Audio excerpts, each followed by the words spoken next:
Chegamos ao nosso último dia de conferência. Nosso desejo é que o Senhor possa completar tudo aquilo que Ele começou. Vamos abrir as nossas Bíblias, irmãos, no livro de Neemias. Neemias capítulo 1. Neemias 1, de 1 a 6. As palavras de Neemias, filho de Acalias. No mês de Quisleu, no ano 20º, estando eu na cidadela de Suzã, veio Anani, um de meus irmãos, com alguns de Judá. Então lhes perguntei pelos judeus que escaparam e que não foram levados para o exílio e acerca de Jerusalém. Disseram-me: os restantes que não foram levados para o exílio e se acham lá na província, estão em grande miséria e desprezo. Os muros de Jerusalém estão derribados, as suas portas queimadas. Tendo eu ouvido estas palavras, assentei-me e chorei. Lamentei por alguns dias e estive jejuando e orando perante o Deus dos céus. E disse: Ah, Senhor Deus dos céus, Deus grande e temível, que guardas a aliança e a misericórdia para com aqueles que te amam e guardam os teus mandamentos. Estejam, pois, atentos os teus ouvidos e os teus olhos abertos, para acudires à oração do teu servo, que hoje faço a tua presença dia e noite pelos filhos de Israel, teus servos. E faço confissão pelos pecados dos filhos de Israel, os quais temos cometido contra ti, pois eu e a casa de meu pai temos pecado. Versículo 11. Ah, Senhor, estejam, pois, atentos os teus ouvidos à oração do teu servo e a dos teus servos que se agradam de temer o teu nome. Concede que seja bem-sucedido hoje o teu servo e dá-lhe mercê perante este homem. Nesse tempo, eu era copeiro do rei. Capítulo 2 de Neemias, versículos de 1 a 5. No ano 20º do rei Artaxerxes, uma vez posto o vinho diante dele, eu o tomei para oferecer e lhe dei. Ora, eu nunca antes estivera triste diante dele. O rei me disse: por que estás triste o teu rosto, se não estás doente? Tem de ser tristeza de coração. Então temi sobremaneira e lhe respondi: viva o rei para sempre. Como não me estaria triste o rosto, se a cidade onde estão os sepulcros de meus pais está assolada e tem as portas consumidas pelo fogo? Disse-me o rei: que me pedes agora? Então orei ao Deus dos céus e disse ao rei: se é do agrado do rei, e se o teu servo acha mercê em tua presença, peço-te que me envies a Judá, a cidade dos sepulcros de meus pais, para que eu a reedifique. Vamos ter mais uma palavra de oração, irmãos. Eis-nos aqui, Senhor, mais uma vez na tua presença. Senhor, muito obrigado por esses dias na tua presença que tu nos concedeste aqui. Chegamos ao último dia e queremos rogar, Senhor, que tu possas completar a tua palavra. Senhor, nós queremos ser pastoreados por ti. Tu és o grande pastor, o supremo pastor. Então, Senhor, sopra sobre a tua palavra. Torna ela viva e operante. como espada de 2 gumes que corta para separar alma e espírito, para discernir os propósitos e pensamentos do nosso coração. Fazendo isso com a Tua palavra, Senhor, nos dá os Teus encargos, nos concede ver como Tu vês, nos dá uma perspectiva de vida de acordo com a Tua visão celestial. Fala conosco nesta manhã, Senhor. Revigora-nos, concentra-nos, cativa os nossos corações. Comendamos esse momento nas Tuas mãos, no nome do Senhor Jesus, ó Pai. Amém. Nós estamos compartilhando sobre restauração da palavra e o testemunho de Deus. Deus tem um testemunho na terra. Deus tem neste mundo um instrumento pelo qual Ele se dá a conhecer. Através deste instrumento, o mundo pode saber que existe um Deus que criou todas as coisas, que tem um propósito eterno, que criou o homem, que redimiu este homem do pecado e que constituiu uma nação santa para representá-lo, para que ele fosse conhecido neste mundo. E não apenas nesse mundo, mas Deus levantou a nação de Israel no Antigo Testamento como figura do seu povo celestial, que é a igreja do Novo Testamento. E essa igreja, ela deve tornar conhecida de principados e potestades. Ela deve tornar acessível, ela deve manifestar a multiforme sabedoria de Deus, não somente nesse mundo, mas para principados e potestades, para anjos, arcanjos. Isso deve ser conhecido agora pela igreja. Esse é o chamamento da igreja, meus irmãos. Por isso nós estamos estudando como esse testemunho de Deus, ele é restaurado ao propósito eterno de Deus, ao intento original de Deus. Deus está restaurando todas as coisas. Deus está fazendo tudo convergir em Cristo. Esse processo está em andamento. A grande questão para nós é: vamos participar disso? Somos chamados a participar.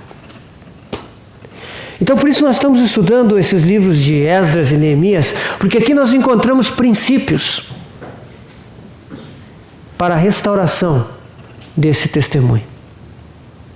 Para que esse testemunho seja colocado de acordo com o propósito de Deus.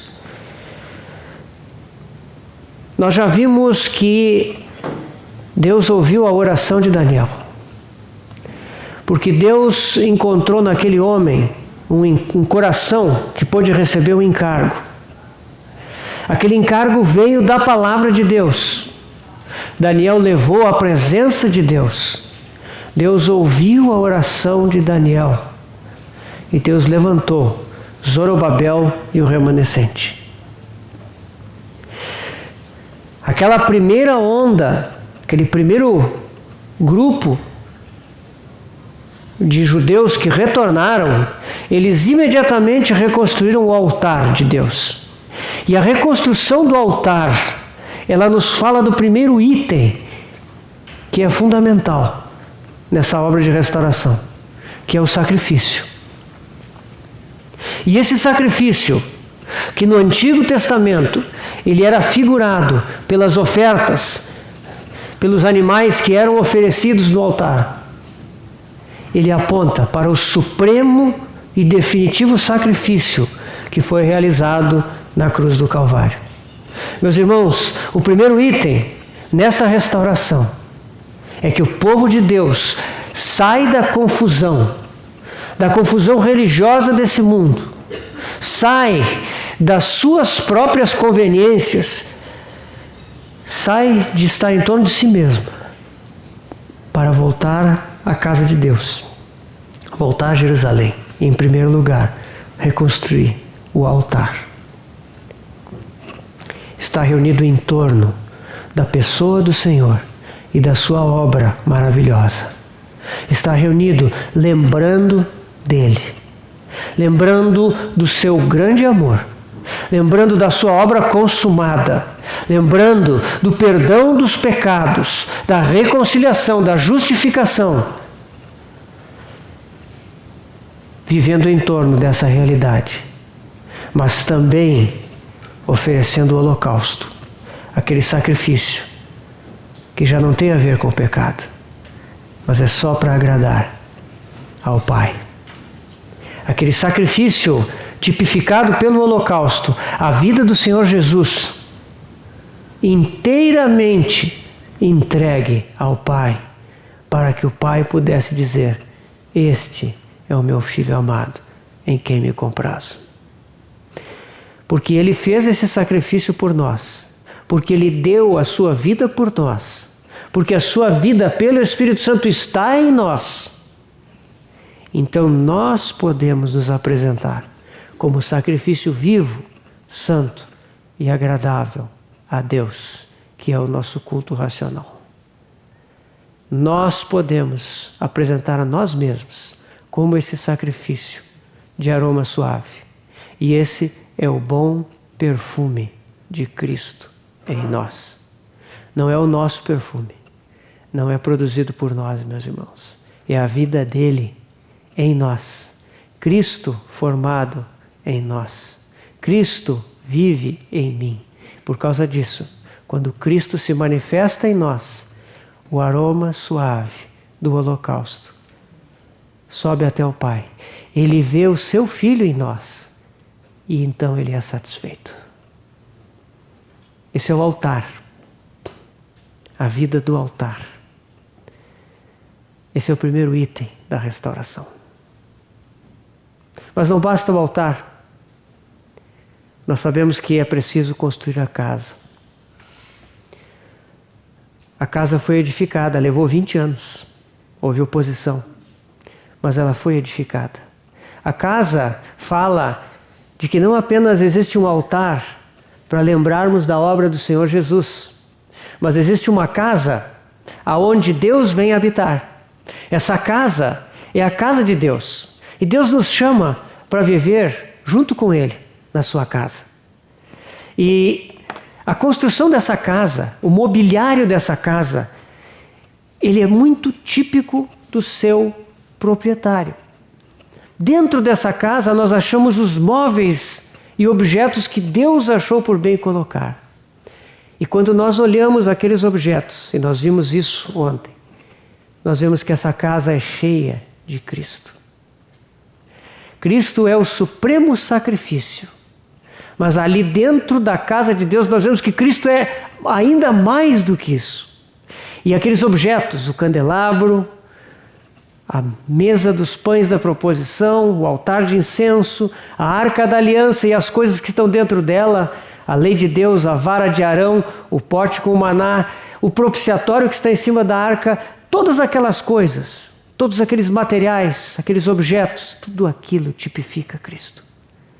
E nós vemos que Deus nos chama para morar na sua casa, como seus sacerdotes, para que nós conheçamos a Cristo, para que nós sirvamos a Cristo na sua casa. Por isso a casa precisa ser construída. E nós vemos que Zorobabel constrói a casa e Esdras, 58 anos depois, vem para fortalecer a casa, para embelezar a casa. A casa de Deus não é vazia. Na casa de Deus oficiam os sacerdotes. Eles estão ali, conhecendo Cristo e servindo a Cristo na casa de Deus. E nós sabemos, irmãos, que na nova aliança, no tempo da igreja, não é só uma classe de homens que são sacerdotes. Infelizmente, na história da igreja, ao longo do tempo, se formou uma classe, o chamado clero, uma classe especial de homens que estão numa posição de serem responsáveis pela obra de Deus. Nós sabemos que houve a reforma. Nós sabemos que depois da reforma houve muitos outros movimentos que levaram adiante essa obra de restauração. Mas infelizmente ainda prevalece na igreja como um todo essa ideia de que existe uma classe, o clero, e os leigos, o laicato, aqueles que estão ali passivos recebendo. Meus irmãos, todos nós somos sacerdotes na casa de Deus. Segundo Pedro fala que nós somos nação santa, sacerdócio real. Apocalipse, capítulo 1, João fala, dizendo daquele que nos ama e nos fez reino, sacerdotes para o seu Deus e Pai. Nós todos somos sacerdotes. Meus irmãos, existem ministérios especiais, existem dons que Deus dá à igreja, e para esses dons Deus chama homens que Ele capacitou, apóstolos, profetas, evangelistas, pastores e mestres. Nem todos são apóstolos, nem todos são evangelistas, mas todos somos sacerdotes. Todos temos um sacerdócio a cumprir. E na casa de Deus, nós precisamos exercer o nosso sacerdócio. Meus irmãos, não deixemos de exercer esse sacerdócio. O corpo de Cristo vai perder. A família de Deus vai perder. O testemunho de Deus vai perder. Porque nós não somos chamados como assistentes. Nós somos chamados para ser sacerdotes na casa de Deus. Esse é o trabalho de Esdras. Ele é sacerdote. E ele vem para fortalecer e embelezar a casa de Deus. O altar foi erguido, sacrifícios começaram a ser oferecidos, a casa foi construída. Agora, nós chegamos 12 anos depois de Esdras ter saído da Babilônia. Nós vemos que há um homem lá na Babilônia, um judeu, chamado Neemias. Esse Neemias, ele era copeiro do rei Artaxerxes, rei da Pérsia. Copeiro, eu creio que a maioria de vocês está bem consciente disso. Copeiro aqui não é um garçom, né? O copeiro do rei era uma pessoa muito importante. O copeiro do rei era aquele que comia e bebia tudo antes que o rei comesse e bebesse. Se houvesse uma conspiração e alguém quisesse envenenar o rei, o copeiro morreria antes, para que o rei fosse poupado. Ou seja, o copeiro era uma pessoa que tinha que ser da mais alta confiança do rei. Não era qualquer um. O copeiro também, ele convivia muito com o rei. Então ele não podia ser uma pessoa sem cultura, que não soubesse falar direito, ele tinha que ser uma pessoa culta, ele tinha que ser uma pessoa capaz de ter uma conversação. Ele acabava ouvindo muita coisa do rei, se tornando quase que um confessor do rei. Neemias era copeiro do rei. Estava na corte bem próximo do trono do rei Artaxerxes. Ele era tão amigo de Artaxerxes, tão conhecido, que vejam ali no capítulo 2, que o Artaxerxes diz para ele: por que está triste o teu semblante, se não estás doente? Isso só pode ser tristeza do coração. Meus irmãos, para alguém dizer isso para outra pessoa, é porque ele conhece muito. É porque existe uma intimidade entre os dois. Esse era Neemias. Vivia na corte, no luxo da corte, certamente muito bem remunerado, numa posição elevada. Neemias não devia ter preocupações. Mas o mais interessante é que uma pessoa assim, ela vivia no palácio, na Pérsia, mas seu coração estava em Jerusalém. Meus irmãos, Neemias nunca tinha ido a Jerusalém, provavelmente. Isso aqui, a época em que isso acontece, já faz muito tempo que os primeiros exilados haviam vindo para a Babilônia. Já faz muito tempo que o primeiro grupo tinha retornado. Neemias era um homem que havia crescido na Babilônia. Provavelmente estudado na Babilônia, com a cultura babilônica e judaica também. Um homem próspero e rico. Mas quando ele vê alguns judeus que estavam voltando de Jerusalém, de alguma visita, ele pergunta: como é que estava a situação dos judeus que escaparam e que não foram levados para o exílio? Como é que está Jerusalém? E quando ele ouve o relato de Anani, um de seus irmãos, preste atenção. Mais adiante você vai encontrar esse Anani lá em Jerusalém. Se você leu esse livro umas 5 vezes, deve ter percebido. Esse Anani está mais adiante no livro também. O Anani diz: aqueles que estão lá na província estão em grande miséria e desprezo. Os muros de Jerusalém estão derribados e as suas portas queimadas. Meus irmãos, hoje em dia, uma cidade ter muros não tem muito sentido para nós, né? Quando a gente viaja e vai para lugares assim, que a gente vai lá para a Europa, visita cidades medievais, cidades antigas e vê muralhas, assim, é uma coisa interessante, né? A própria cidade de Jerusalém tem muralhas, né? Quem for visitar lá vai ver, tem muralhas que cercam a cidade velha, com torreões, assim, é muito bonito ver isso, né? Mas para nós isso não tem muito sentido hoje em dia, né? Eu vim para cá de São Paulo com os irmãos, né? E vamos voltar amanhã. A gente, quando está chegando perto de São Paulo, nem sabe direito quando é que São Paulo começa, né? Começa a aparecer edifício, casa. A cidade moderna não tem limites claros. Mas naquela época as cidades eram muradas. As cidades tinham muros para proteção.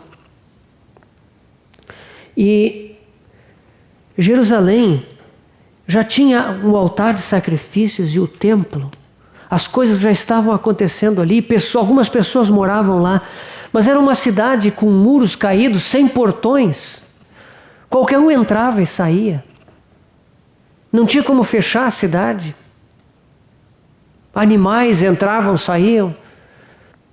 Quem iria querer morar num lugar desses? Quem iria querer construir a sua casa lá dentro? A situação era uma situação muito difícil. E aqui nós vemos que como a muralha é necessária. A muralha, ela tem 2 propósitos, um negativo e um positivo. O negativo é que a muralha, ela serve para proteger a gente das coisas que estão fora e que não devem entrar. Então, quando tem a muralha, quando tem os portões, aí começa a anoitecer, fecha os portões. Quando sabe que tem algum inimigo, fica sempre fechado, os guardas ficam nas torres, olhando. A cidade fica protegida das coisas que não devem entrar nela. Mas também tem um propósito positivo. Os muros, eles servem para preservar aquilo que está dentro. Aquelas coisas boas, aquelas coisas positivas que estão dentro da cidade, elas não são facilmente perdidas, elas não escapam, elas não são levadas. Em Jerusalém, já está erigido o altar de sacrifício. O nome do Senhor é lembrado. Já existe a casa. O nome do Senhor, a pessoa do Senhor é conhecida, manifestada. Aquilo, meus irmãos, essas coisas elas devem produzir um fruto nas nossas vidas. A igreja de Deus deve ser assim. A igreja de Deus é o lugar onde a obra, a pessoa e a obra do Filho são lembrados, são adorados, são conhecidos. Mas, se não existe um muro em volta, isso tudo se dispersa, isso tudo se dilui. O mundo entra, as coisas desse mundo, o inimigo, a carne e aqueles que são da carne, entram, saem. E aquele bom depósito, ele se dilui, se dispersa, porque não há muro. Então, na obra de restauração, os muros são fundamentais. Como é a situação do cristianismo hoje em dia? Meus irmãos, hoje nós vemos um cristianismo sem muros. É muito difícil hoje em dia a gente olhar para a situação geral e perceber a linha de demarcação entre o que é de Cristo e o que é desse mundo. O que é o cristianismo e o que é esse mundo? Existe uma grande confusão, está tudo muito misturado. A gente vê pessoas, essas personalidades da mídia, que dizem que são cristãos, que falam a respeito de alguma coisa do Evangelho, que tem tatuado na sua pele algum versículo ou parte de um versículo da Bíblia, que vestem roupas citando coisas da Bíblia, mas que vivem vidas que não tem nada a ver com a palavra de Deus, que não tem nada a ver com o Evangelho. Onde está a muralha? As igrejas, em geral, o cristianismo em geral, usam métodos do mundo para sua administração. Usam sistemas do mundo nos seus programas, nas suas atividades. Muitos assim chamados cultos são quase que espetáculos para o entretenimento. Onde está a muralha? Onde estão os muros que separam o que é do mundo do que é de Deus? A cultura desse mundo, meus irmãos, a cultura desse mundo entra na casa dos crentes sem qualquer problema. Hoje em dia é muito fácil. As mídias trazem para nossa casa a cultura desse mundo de uma forma muito agressiva. Nós somos expostos toda hora à violência, à imoralidade, ao egoísmo. ao consumismo, à vaidade. Isso entra, nós absorvemos isso passivamente, isso molda as nossas mentes, o nosso comportamento, os nossos valores. E não é de se admirar, meus irmãos, que seja muito difícil para nós entendermos coisas da palavra de Deus, entendermos o propósito de Deus. Nós murmuramos contra Deus, nós não entendemos o que Deus está fazendo conosco, porque essa cultura mundana, ela nos faz tão centrados em nós mesmos, tão interessados em nós mesmos, tão desfocados das coisas celestiais, que nós não conseguimos nos relacionar direito com o nosso Deus.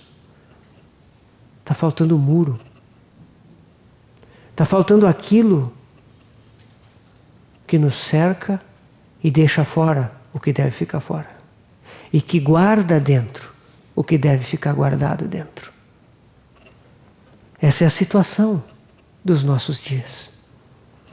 Meus irmãos, quando Neemias,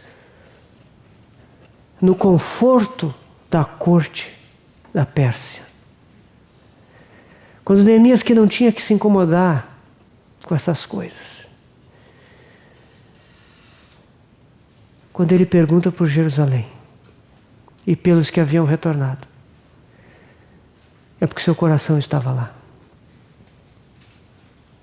Onde está o testemunho de Deus? Se nós temos um coração pelo testemunho de Deus, nós vamos não só retornar a Jerusalém, mas nós vamos construir os muros de separação. Meus irmãos, esse mundo nos nossos dias caminha para uma condição de completa rebelião a tudo aquilo que diz respeito a Deus e ao seu propósito. Rompamos os seus laços, sacudamos as suas algemas, diz o Salmo 2, com relação às nações. E isso tem a ver com os tempos do fim. Leia lá e veja a resposta de Deus. Ali é uma das poucas ocasiões, acho que tem uma outra só, em que nós lemos na Bíblia que Deus ri. Mas, meus irmãos, se nós não estamos vivendo dentro dos muros, nós não vamos perceber isso. Nós não vamos perceber que vivemos num mundo que jogou longe todos os padrões da palavra de Deus e que tem implantado uma cultura satânica, carnal, animal na vida dos homens. Nós vivemos num mundo que anda dessa forma, num mundo que tem valores muito agressivos contra o Senhor e contra o seu ungido. Nós precisamos ser lavados pela palavra de Deus e viver dentro da cidade de Deus. Como isso é necessário nos nossos dias, meus irmãos. Quando a gente chega em Neemias, depois que a muralha é construída, começa aquele grande avivamento, do qual Esdras é o protagonista, ali a partir do capítulo 8 de Neemias. E esse grande avivamento é o avivamento da palavra de Deus. Nós já vimos isso ontem. Eles leem a palavra, passam o dia lendo a Bíblia, passam o dia explicando a Bíblia. Aí no dia seguinte volta de novo. Aí eles descobrem que a Bíblia fala de festa, aí vamos fazer a festa. Aí a festa acontece, a festa dos tabernáculos, é uma semana oferecendo sacrifícios e lendo a Bíblia, e explicando a Bíblia. Aí no dia seguinte, terminou a festa, eles se reúnem de novo. Para quê? Para confissão e adoração. E ler a Bíblia. Meus irmãos, é um despertamento.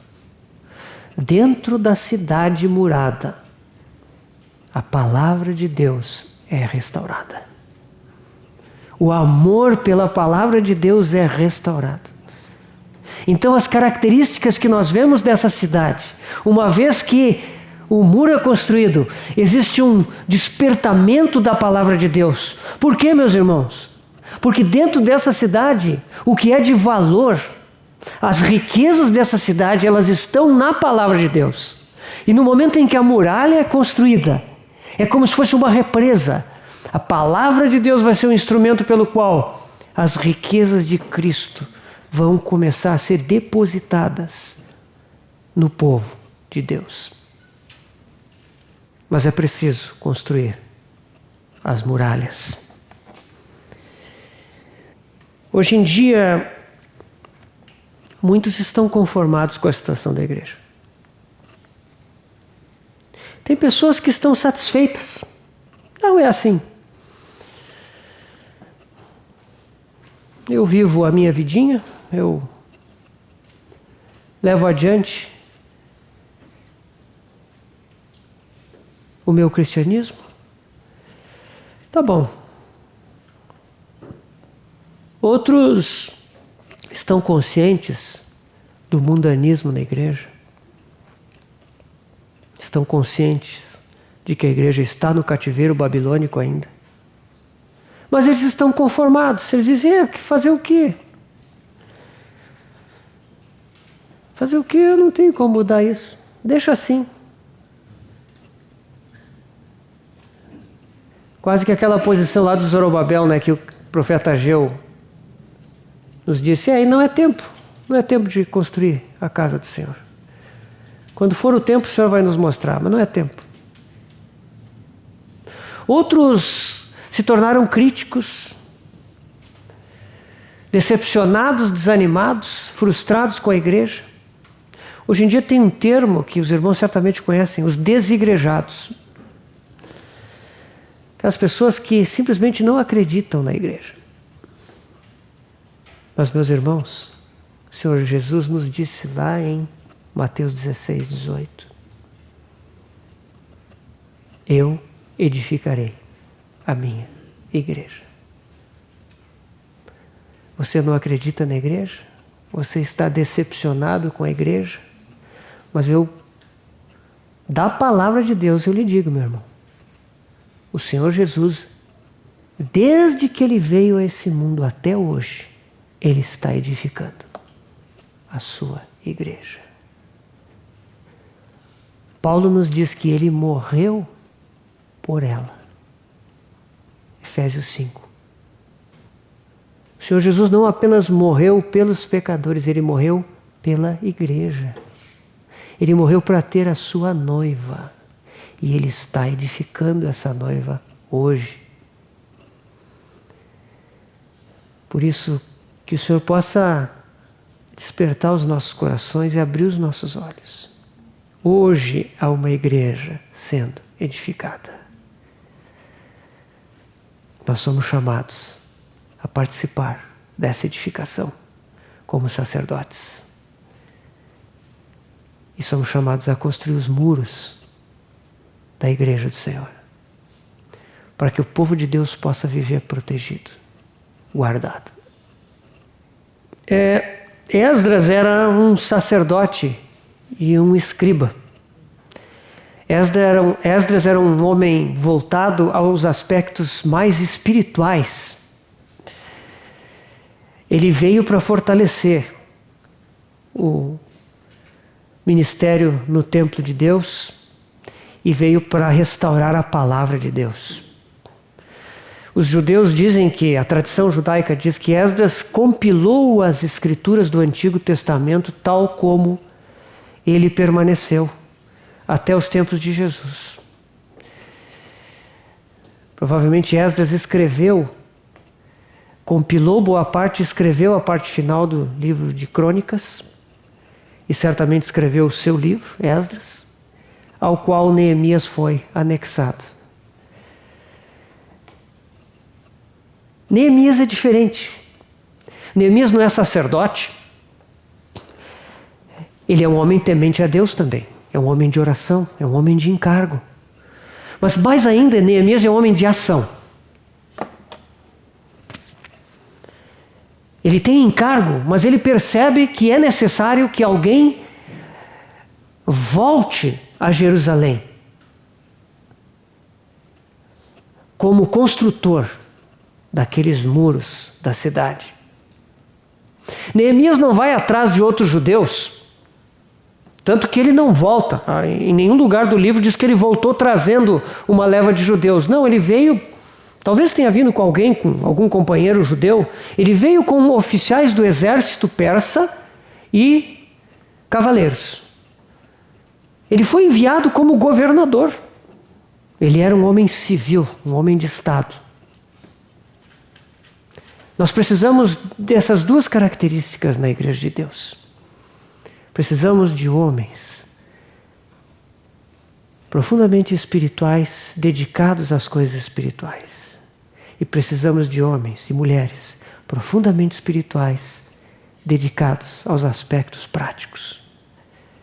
E como é bom quando cada um, no seu devido lugar que Deus lhe designou, coopera para que tenhamos a cidade de Deus. Neemias chegou e inspecionou aqueles muros. Quando ele chegou lá, deve ter sido uma coisa bem interessante, porque provavelmente Neemias não conhecia Jerusalém. Então ele deve ter olhado aquela cidade com um interesse muito grande. Ele sabia, aquela é a cidade do grande rei. Aquela é a cidade onde o templo já estava construído. Ele deve ter ido olhar o templo. Mas o seu foco eram as muralhas. E ele foi olhar aquelas muralhas. E não falou para ninguém do motivo pelo qual ele foi a Jerusalém. Neemias tinha uma vida escondida com Deus. Ele olhou, inspecionou, considerou no seu coração, e então ele voltou. Chamou os nobres, os sacerdotes, os magistrados, e só então revelou o que estava no seu coração. Eu imagino a surpresa daqueles judeus de Jerusalém vendo aquele homem chegando, com aqueles cavaleiros persas, aqueles oficiais. Uma hora dessas, em geral o pessoal até se assusta, né? O que está acontecendo aqui, né? Aí desce o Neemias para falar com os magistrados, mas não diz nada. Todo mundo vai para o seu cantinho e ele vai inspecionar as muralhas. E aí ele diz, depois disso, que ele veio para restaurar as muralhas da cidade e reconstruí-la. E que o rei havia dado decreto. E quando o povo ouve aquilo, eles ficam muito animados. E eles imediatamente respondem: edifiquemos a muralha. O que é uma muralha?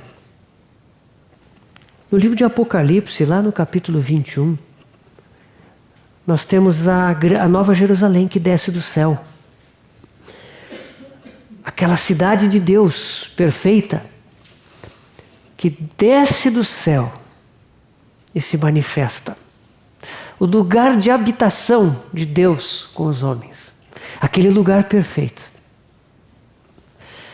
É interessante que na Nova Jerusalém tem uma muralha. Lá no versículo 17, fala da muralha de Jerusalém, da Nova Jerusalém. Capítulo 21, versículo 17 diz assim, já falando da muralha, né? No versículo 12, a palavra diz, né? Tinha grande e alta muralha. Mas no 17 fala da medição da muralha, a altura da muralha. Mediu também a sua muralha 144 côvados, medida de homem, isto é, de anjo. 144 côvados é um pouco mais do que 63 metros, né? Isso dá mais ou menos um edifício de 20 andares. Vocês imaginem uma muralha com altura de 20 andares. É uma muralha colossal. gigantesca. A Nova Jerusalém tem essa muralha. Uma muralha intransponível. O material dessa muralha, versículo 18, a estrutura da muralha é de jaspe. Jaspe é uma pedra preciosa. Toda a muralha é de jaspe. Se nós formos ver um pouco antes no livro de Apocalipse, no capítulo 4, nós vamos ver uma coisa muito interessante a esse respeito. Ali, você sabe que no capítulo 4 é aquela visão do trono de Deus, né? João é elevado em visão até o céu, né? O anjo diz, vem para aqui, né? E João é levado em visão até o céu. E lá ele contempla um trono. Imediatamente eu me achei em espírito e eis armado no céu um trono, e no trono alguém sentado. Esse que se acha sentado é semelhante no aspecto à pedra de jaspe e sardônio. O nosso Deus, que se senta no seu trono, ele é visto como sendo de jaspe. A pedra preciosa que caracteriza a pessoa de Deus, visto por João, é o jaspe. A muralha da Nova Jerusalém é de jaspe. Isso quer dizer o que, meus irmãos? A verdadeira muralha na nossa vida e na vida da igreja é a própria vida de Deus.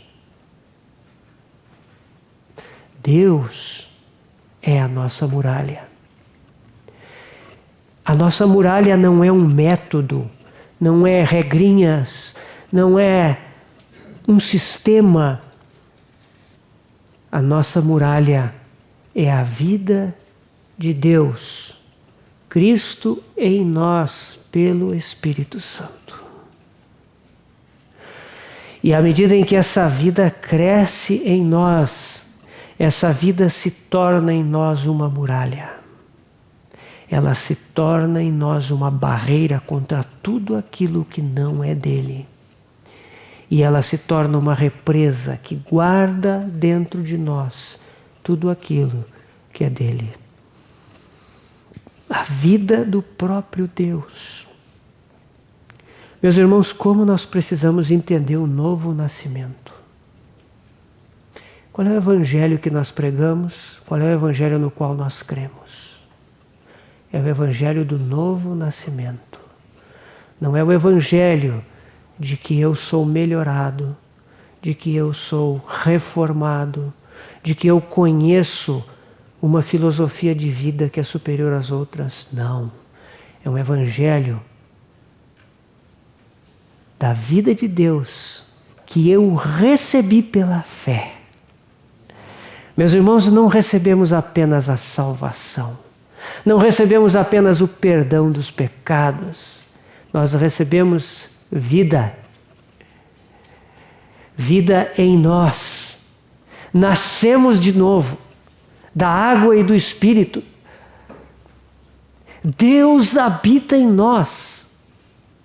A vida de Cristo, pelo Espírito Santo, veio habitar em nós. Esse é o Evangelho. Novo nascimento. Essa é a muralha. Que essa vida possa crescer, meus irmãos. Crescer em nós, a ponto de ser essa barreira. É algo vivo. Essa é a verdadeira muralha. O capítulo 3 de Neemias é muito interessante. E nós vamos, basicamente, nos ocupar desse capítulo agora. Certamente não teremos condições de ver em detalhe o livro de Neemias, mas o foco de Neemias é os muros. E existem aspectos muito interessantes aqui no capítulo 3, que eu sei que os irmãos todos leram, evidentemente.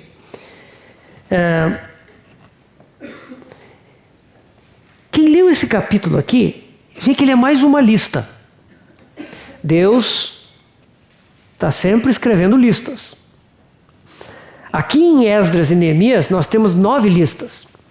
Essa aqui do capítulo 3 é outra lista. É uma lista de pessoas, de famílias, que estão envolvidas com a construção dos muros. E nós já vimos que esses livros nos falam dessas listas. Deus está fazendo as suas listas. As listas aqui incluem até mesmo aqueles que se arrependeram de pecado. Lá no final de Esdras, capítulo 9, nós vemos aqueles que tinham se misturado com mulheres estrangeiras. Aliás, esse é um problema frequente nesses livros. O remanescente tinha voltado da Babilônia, tinha saído da mistura com o mundo religioso, e agora estavam ali, e eles começaram a se misturar de novo. Tem lista até daqueles que se arrependeram e que foram, isso está em Esdras 10, né? Haviam casado com mulheres que não eram judias e despediram essas mulheres. No fim de Neemias esse problema acontece de novo, né? Cabe aqui, meus irmãos, lembrar principalmente aos jovens, né? Não se submetam a jugo desigual. Meus irmãos, uma das armadilhas, e esses livros revelam isso, Esdras e Neemias, uma das armadilhas mais frequentes, uma das infiltrações mais sutis do inimigo, para impedir que Jerusalém seja reconstruída, que as muralhas sejam edificadas, é justamente isso. Casamentos mistos.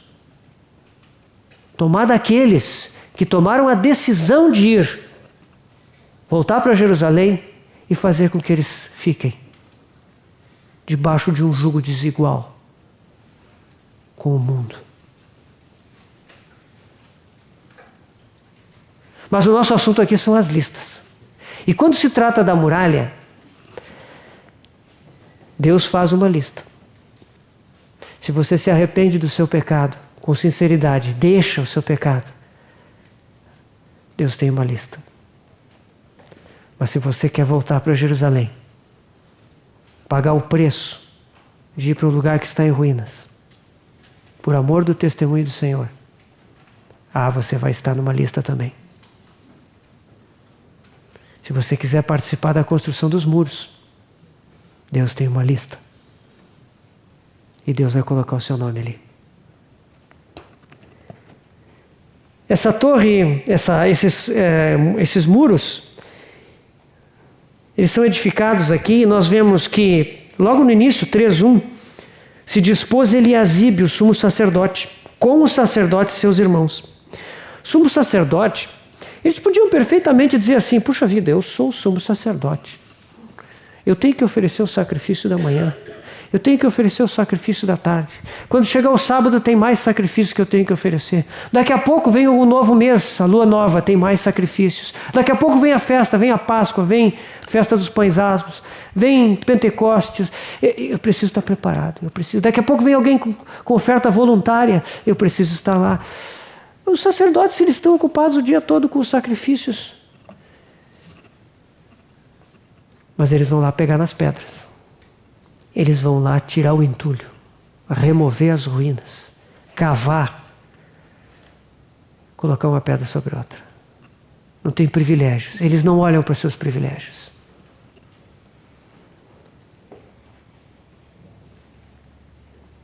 Em 3:17 aparecem os levitas. Vão aparecer os servidores do templo. Todos vão estar aqui edificando.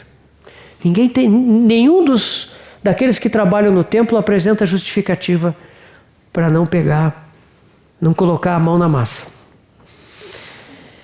No 3:4 nós vemos o Meremote. Nome interessante, né? Se algum jovem casal tiver um filhinho, quem sabe o nome Meremote. O Meremote aparece aqui. Ao seu lado reparou o Meremote, filho de Urias. O Meremote, ele e a sua família fizeram um pedaço da muralha. Mas aí vocês vão lá no versículo 21. Depois dele, reparou Meremote, filho de Urias, filho de Cós, outra porção, desde a porta da casa de Eliasibe até a extremidade da casa de Eliasibe. O Meremote não ficou satisfeito com fazer uma porção. Ele podia ter terminado a parte dele e disse, bom, minha parte eu fiz. Ele terminou e viu que tinha trabalho ainda e disse, eu quero fazer mais. E foi fazer mais. Meremote, está na lista. 3:5. Ao lado destes repararam os tecoitas. Tecoitas, eles são da cidade de Tecoa, 20 quilômetros ao sul de Jerusalém. Eles não moravam em Jerusalém, mas eles vieram edificar os muros de Jerusalém. Olha só, os seus nobres, porém, não se sujeitaram ao serviço do seu senhor. Os nobres de Tecoa não vieram. Não atenderam o chamado de Neemias. Mas o povo de lá não se desanimou com isso. Ah, os nossos nobres não vão? Eu vou lá. E eles foram. E eles edificaram. 3:27. Esse aqui é o 3:5, né? 3:27 diz assim, ó. Depois repararam os tecoitas outra porção, defronte da torre grande e alta até ao muro de Ofel. Os tecoitas também trabalharam 2 vezes. Veja a disposição dessas pessoas. Os nobres de Tecoa não quiseram vir, mas se você ler 3:9, diz assim, junto a estes trabalhou Refaías, filho de Ur, maioral da metade de Jerusalém. Esse era um magistrado, uma pessoa com um cargo de autoridade. Mas ele estava trabalhando. Ele não disse assim, eu vou mandar um empregado. Não. Ele, sua família estavam lá, pegando em pás, picaretas, pedras. E não só 3:9, mas se vocês lerem 3:12, Salum, filho de Aloés, maioral da outra parte de Jerusalém. 3:14, Malquias, maioral do distrito de Bet-Aquerem. 16, Neemias, filho de Asbuque, maioral da metade do distrito de Bet-Zur. 17, Asabias, maioral da metade do distrito de Keila. 19, Ezer, maioral de Mispa, outra cidade. Meus irmãos, nessa muralha, nessa obra, não tem quem é mais nobre e quem é menos nobre. Todos estão edificando. Diante da ruína daquela muralha, todos, grandes ou pequenos, estão carregando pedras, misturando massa, trabalhando com a picareta, com a pá, construindo andaime, edificando a muralha de Jerusalém. O 3:12 é muito interessante. Salum, filho de Aloés, maioral da outra meia parte de Jerusalém, ele e suas filhas. Não sei se ele não tinha filhos, talvez não tivesse. Vá lá, só vieram filhas, tinha 4, 5 filhas, talvez até mais.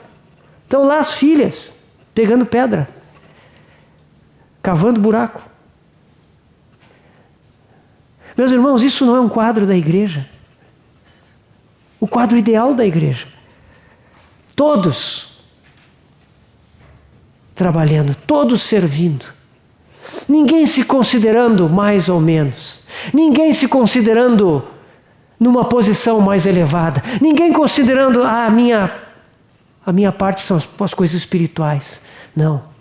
Todos juntos. Trabalhando na muralha.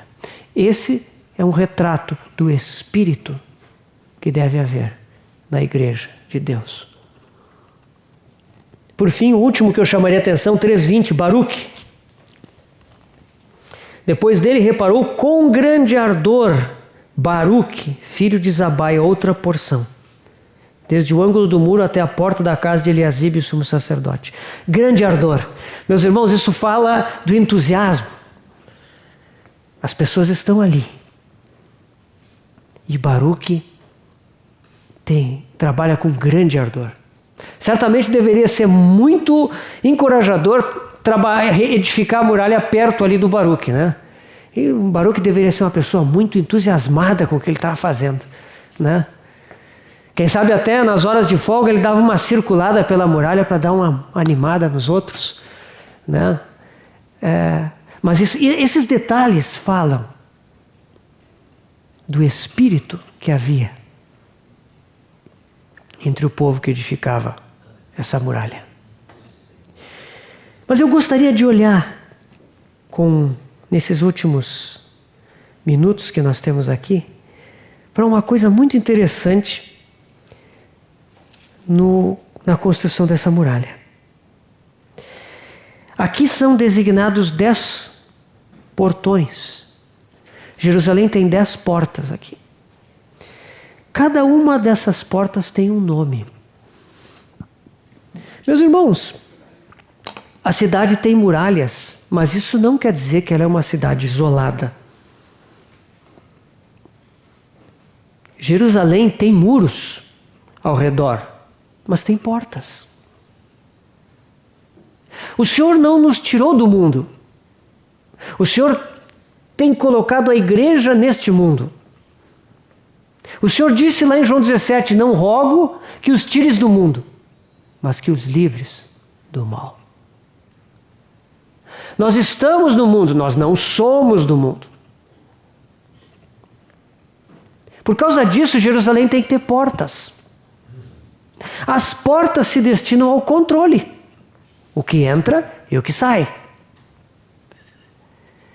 Desse modo, é possível vigiar e saber o que está entrando e o que está saindo. Se não tem a muralha, qualquer coisa entra e qualquer coisa sai.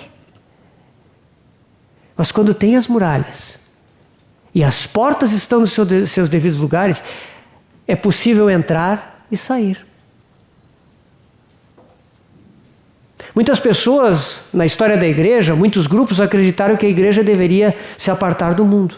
Muitos grupos construíram comunidades retiradas, né, se propondo a perder todo o contato com o mundo.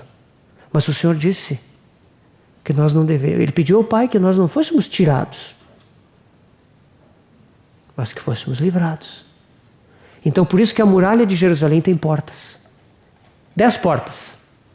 Dessas 10 portas, nós temos 10 nomes. Meus irmãos, esses 10 nomes têm um significado espiritual.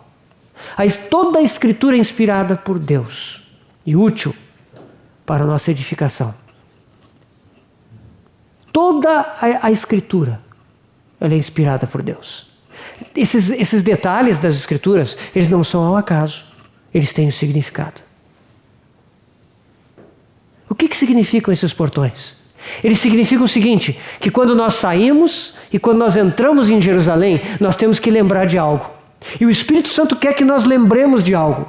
E cada vez que nós cruzamos um daqueles portões, nós vamos ser lembrados de alguma coisa que é muito importante na vida dentro dessa cidade. Seguindo a ordem de Neemias, o primeiro portão que aparece aqui no capítulo 3 é a porta das ovelhas. Está no versículo 1 do capítulo 3, a porta das ovelhas. Essa porta era onde entravam os animais que iriam ser oferecidos no templo. Por isso esse nome. Porta das ovelhas. Por ali passavam ovelhas, ovelhas e mais ovelhas. Nas festas, principalmente a festa dos tabernáculos, em que haviam muitos sacrifícios, deveriam passar centenas de ovelhas, novilhos, carneiros, bodes, passavam por ali. O que essa porta nos fala? Ela é a primeira porta. E ela fala de algo que é fundamental. Ela fala de que um dia o nosso Senhor entrou em Jerusalém como Cordeiro de Deus. Um dia ele entrou para que ele fosse até aquela cruz.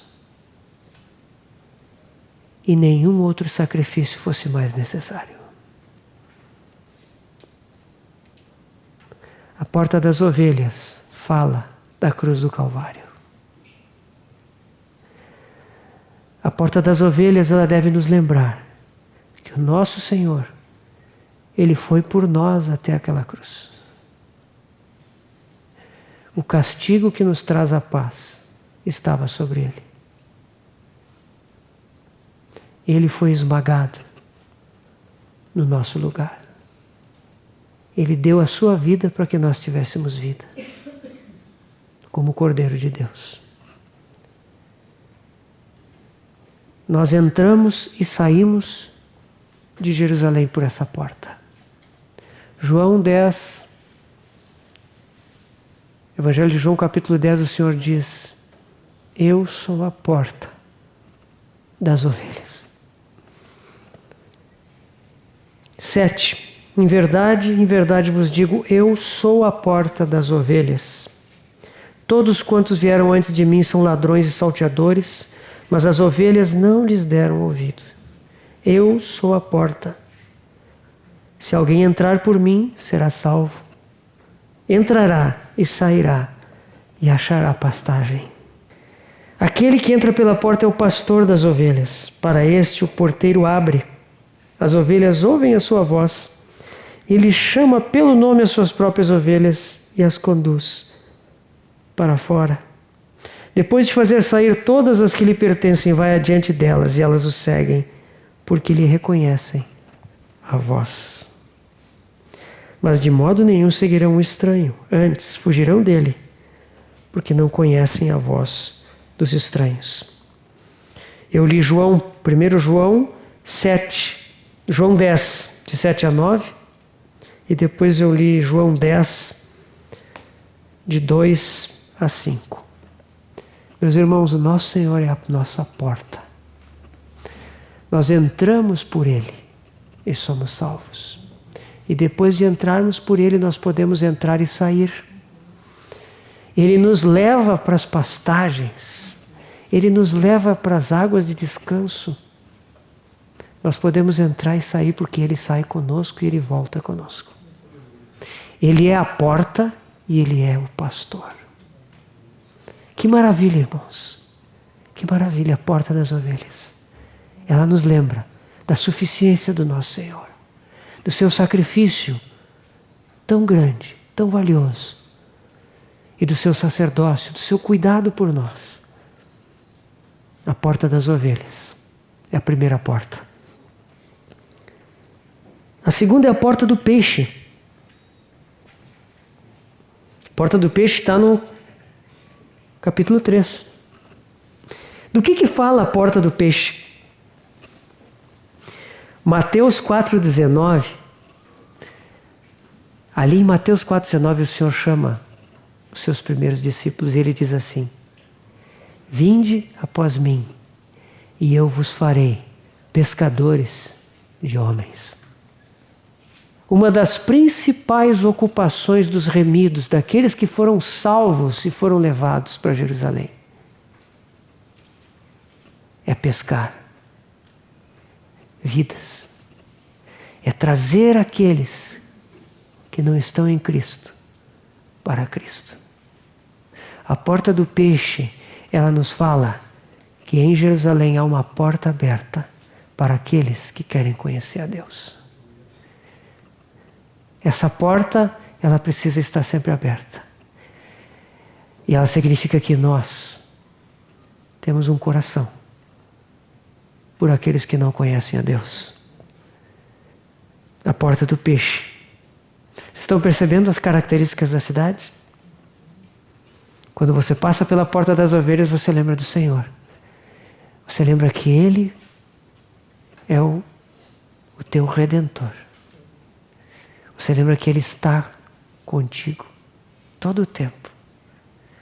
Ele entra contigo e Ele sai contigo. Quando você cruza a porta do peixe, você lembra que tem tantos que estão perdidos. que estão indo para a perdição eterna e que precisam ser ganhos. Eles precisam passar pela porta do peixe. Essa porta não pode ficar fechada para eles, meus irmãos. A porta velha, versículo 6. Engraçado, né? Porta velha, eles fizeram novinha, né? Mas está ali a porta velha. O que significa a porta velha? A porta velha, ela pode ser elucidada, meus irmãos, lá para o livro de Jeremias, no capítulo 6, quando o profeta Jeremias diz assim, Jeremias 6,16: Assim diz o Senhor, ponde-vos à margem do caminho e vede, perguntai pelas veredas antigas, qual é o bom caminho? Ou de uma forma melhor, que são o bom caminho. As veredas antigas são o bom caminho. Andai por ele e achareis descanso para as vossas almas. Aqui fala de um caminho, que são as veredas antigas. Nesse caminho nós vamos achar descanso para as nossas almas. Eu tenho certeza que os irmãos todos lembram, ao ouvir falar disso, lá de Mateus. Quando o Senhor Jesus diz, vinde a mim todos os que estáis cansados e sobrecarregados e eu vos aliviarei. Tomai sobre vós o meu jugo e aprendei de mim, porque eu sou manso e humilde de coração, e achareis descanso para as vossas almas.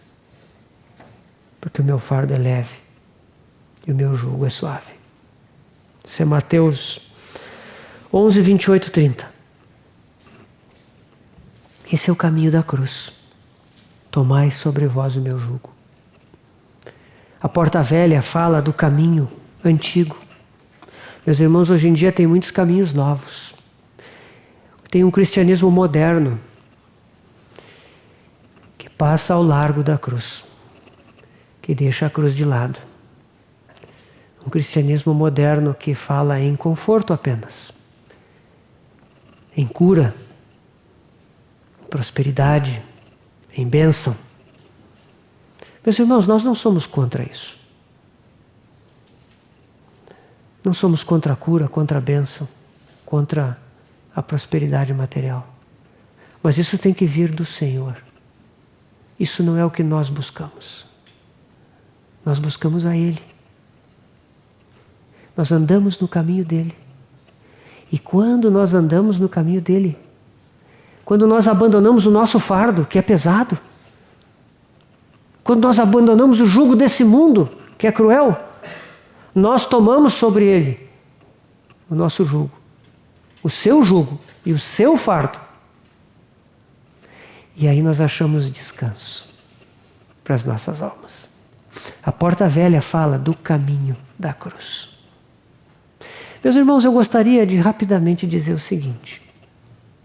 Muitos são aqueles que só enfatizam o lado negativo da cruz. Muitos são aqueles que parecem se deleitar em falar que a cruz é sofrimento, que a cruz vem para nos esmagar. Meus irmãos, é verdade. Tomar a cruz envolve negar a si mesmo. Isso é verdade. Tomar a cruz envolve sofrimento em nome do Senhor. Temos que estar preparados para isso. Mas a cruz não é só isso. A cruz é morte e a cruz é ressurreição. Quando nós andamos nesse caminho, nós experimentamos tanto o morrer de Jesus, mas também o poder da sua ressurreição. E quando nós experimentamos o poder da sua ressurreição, nós vemos que há descanso para as nossas almas. Esse é o caminho da cruz. Tem sofrimento, tem morte, mas tem ressurreição. Não fiquemos só de um lado, meus irmãos, não. Vamos experimentar a cruz por inteiro. Essa é a porta velha. Ao cruzar pela porta velha, lembre disso. Temos que ir bem rápido. Quarta porta, a porta do vale. O vale é um lugar baixo, é um lugar de descida. Essa porta certamente está localizada numa região como se fosse uma depressão, né? É uma parte mais baixa. Passar pela porta do vale nos lembra da humildade, nos lembra da humilhação do nosso Senhor. Como Ele foi humilhado por amor de nós.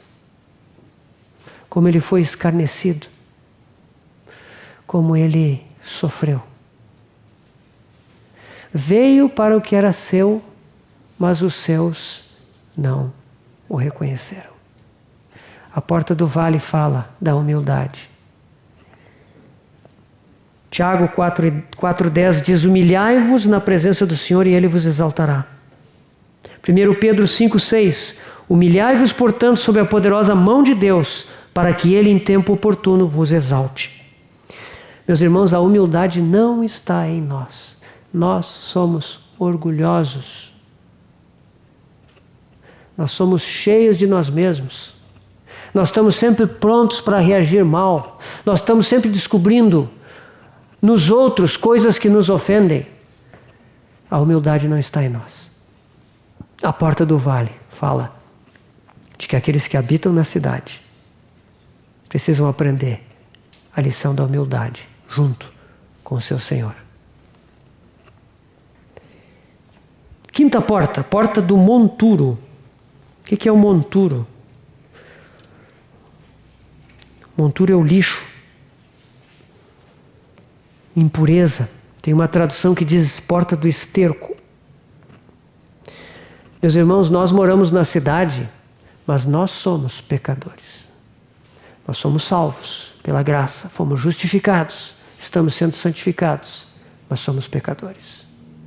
Nós pecamos, erramos. Nós devemos confessar os nossos pecados. Nós devemos viver debaixo da dependência do sangue precioso. Muitos cristãos aprendem sobre o valor do sangue quando se convertem no novo nascimento, mas depois esquecem. Meus irmãos, nós precisamos da purificação. A porta do monturo fala que o lixo tem que sair de Jerusalém. É uma porta aberta só para saída. Não vai entrar lixo dentro da cidade.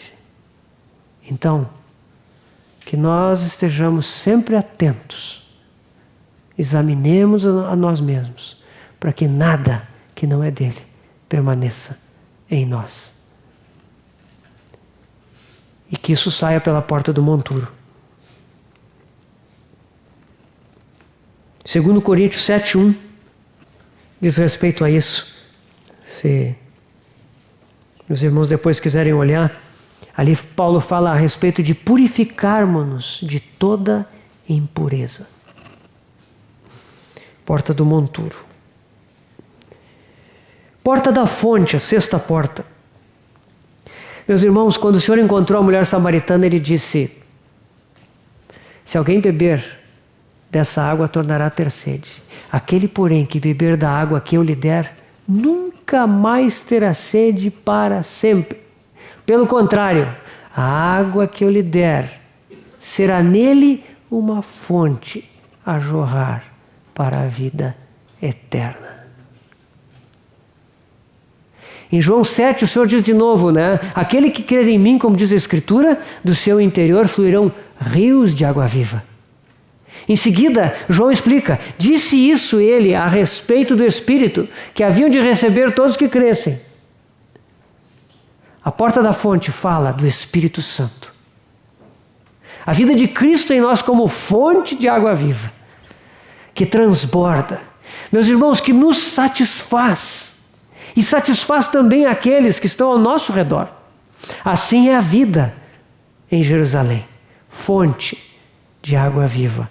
Essa é a porta da fonte. Nós devemos lembrar do nosso Senhor como fonte de águas vivas. Porta das águas é a sétima porta. A água é um tipo da palavra de Deus. Essa porta fala da palavra de Deus que deve nos lavar.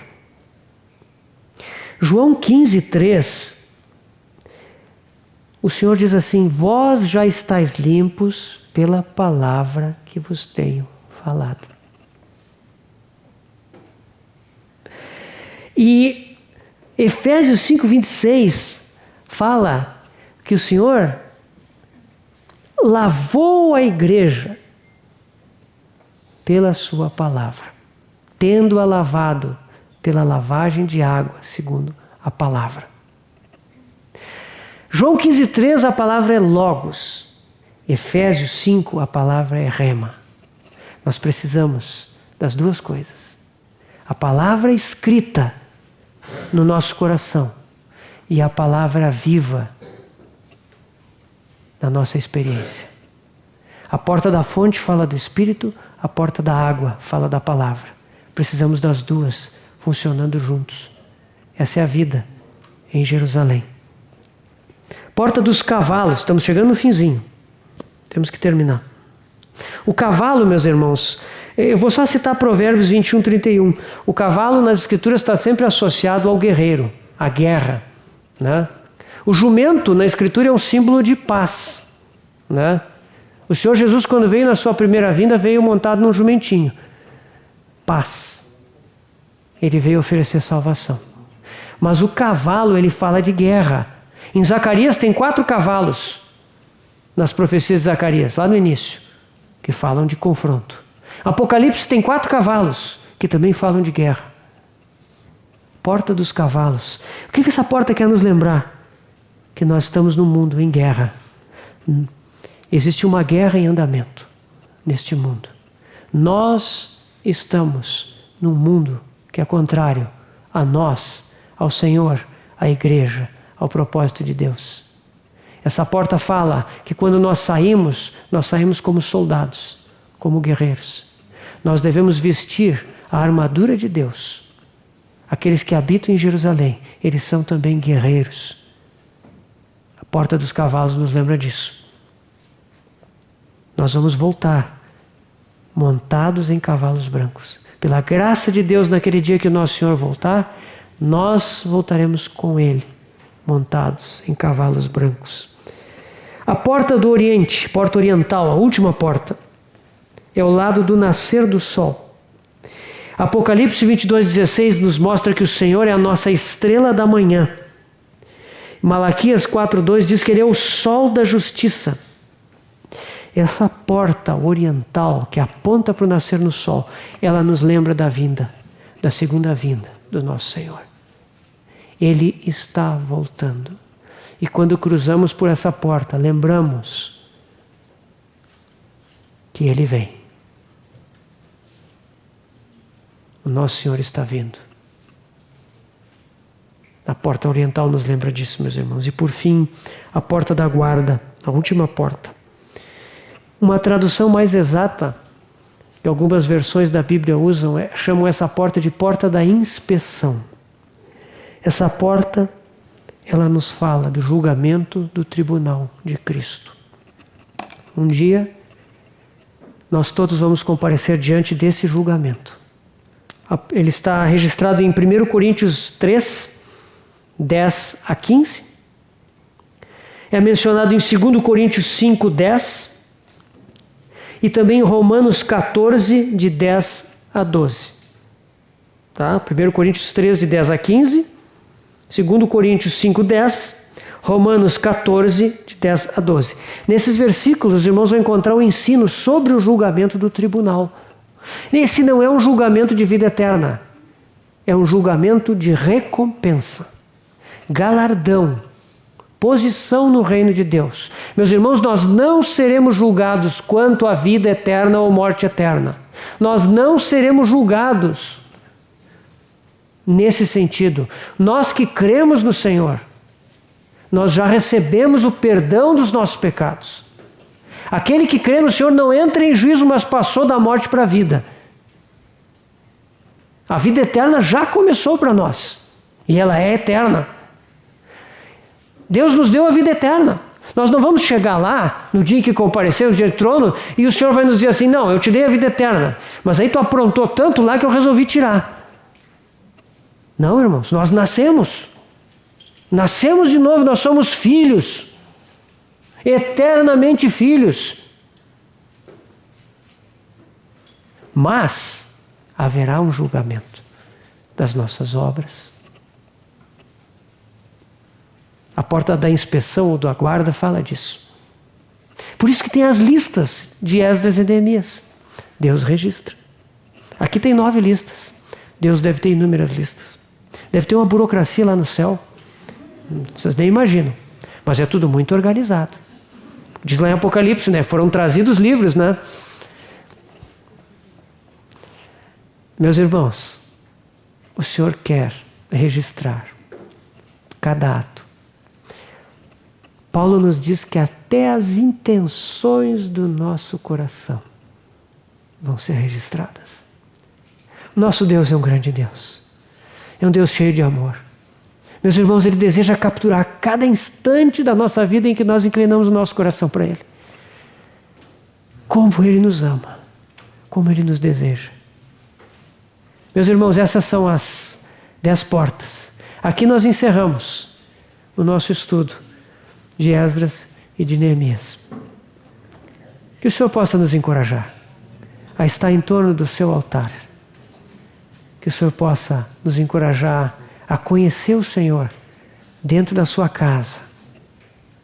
E que o Senhor possa nos encorajar a construir a muralha e a viver dentro dessa muralha, junto com os nossos irmãos e irmãs.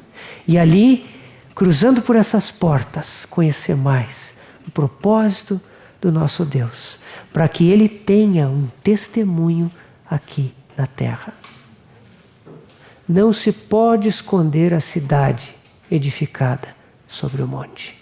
O Senhor diz isso lá no Sermão do Monte, né? Vós sois a luz do mundo. Não podeis esconder a cidade edificada sobre o monte. Essa é a igreja. A cidade que foi edificada, ela tem luz. Ela fala de uma vida extraordinária que está lá dentro. A vida de Cristo nos santos.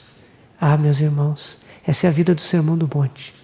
Que o Senhor possa nos levar a viver em Jerusalém, na casa de Deus, como sacerdotes.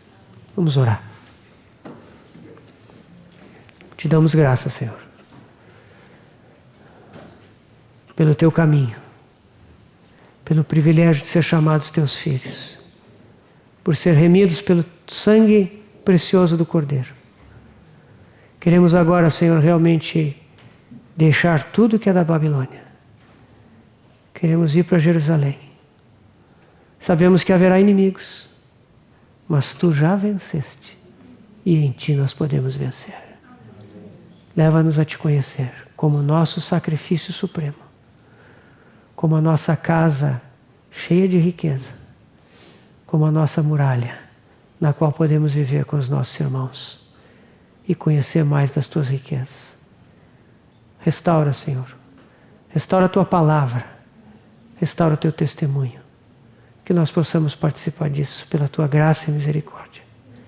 Nos encomendamos às tuas mãos no nome do Senhor Jesus. Amém.